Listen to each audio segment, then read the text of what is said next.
습하다 못해 축축한 어느 비오는 아침, 그레고르 잠자는 왠지 모를 불쾌한 기분을 느끼며 잠에서 깨어납니다. 이내 스스로가 한 마리의 벌레로 변해버렸음을 알게 되는 그레고르. 그러나 당황할 시간 없습니다. 끔찍이도 싫어하는 일터로 가야 하기 때문입니다. 그만을 바라보는 아버지, 어머니, 그리고 하나뿐인 동생을 위해서라도 그래야만 합니다.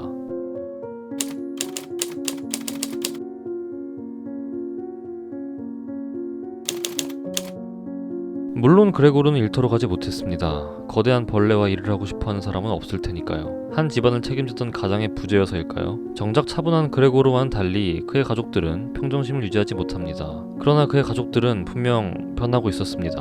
천천히 적응이라는 것을 하기 시작한 것입니다. 가장의 빈자리를 채우기 위해 권위적인 모습을 되찾는 아버지, 그레고르에게 썩은 음식을 던져주는 동생 그레테. 그렇게 그들은 그레고르의 흔적을, 아니 인간 그레고르의 흔적을 천천히 지우기 시작합니다.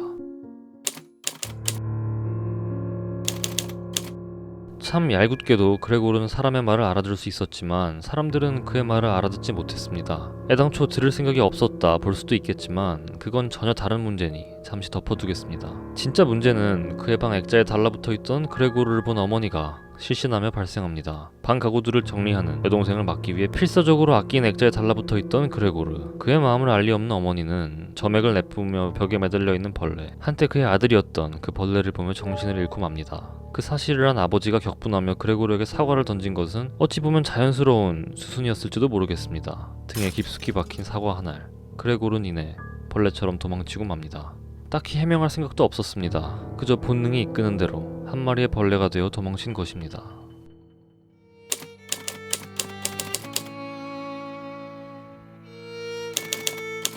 등에 박힌 사과에 하얗게 곰팡이가 슬 무렵 그레고르는 더 이상 가족이 아니었습니다. 처치곤란한 불청객에 불과했죠. 그러나 한때 자신들의 가장이었던 그에 대한 동정심일까요? 아니면 일말의 죄책감 때문일까요? 그레고르를 처리해야 한다는 불편한 생각을 모두 가슴 깊이 삼키고만 있을 때였습니다.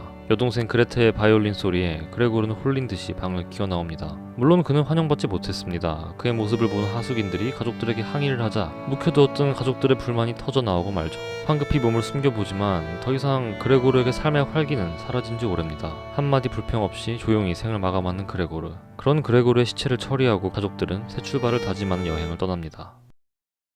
그레고르는 내내 침착한 모습을 보여줍니다. 하루아침 자신이 거대한 곤충이 되었는데 출근 걱정을 할 수 있는 사람이 과연 몇이나 될까요? 심지어 다시 인간으로 돌아갈 생각도 없어 보입니다. 어딘가 자유로워 보이기까지 하는 그레고르.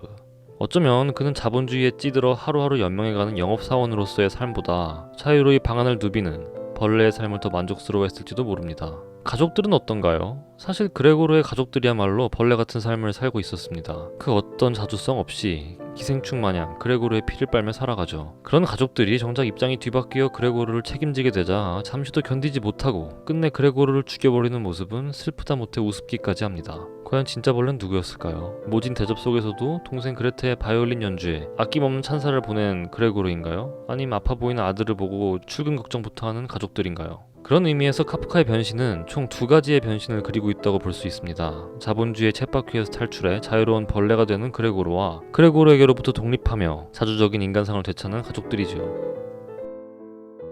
우리는 스스로의 존재를 타인과의 관계에서 종종 찾곤 합니다. 누군가의 아버지, 혹은 어머니, 아들, 딸, 연인, 형제, 자매 이런 원초적인 역할부터 직업, 직급 같은 사회적인 역할까지 이러한 역할들은 우리에게 분명한 소속감을 줍니다만 그 역할에 먹혀 스스로를 잃어버리는 경우도 허다하죠. 변신은 이런 우리에게 질문을 던집니다. 과연 진정한 삶은 무엇인지, 존재의 의미는 찾고 있는지, 혹 불합리해 보이는 세상 속에서 무력하게 자유의지를 잃고 살아가는 것은 아닌지. 이것이 프란츠 카프카가 실존주의 문학에 한 획을 그었다 평가받는 이유가 아닌가 싶습니다.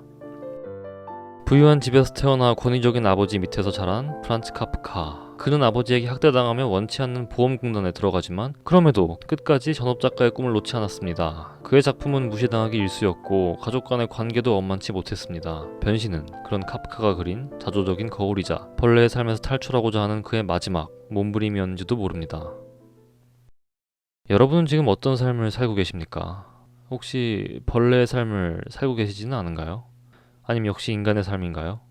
그 전에 그 삶은 여러분이 정말 원하고 택한 게 맞습니까?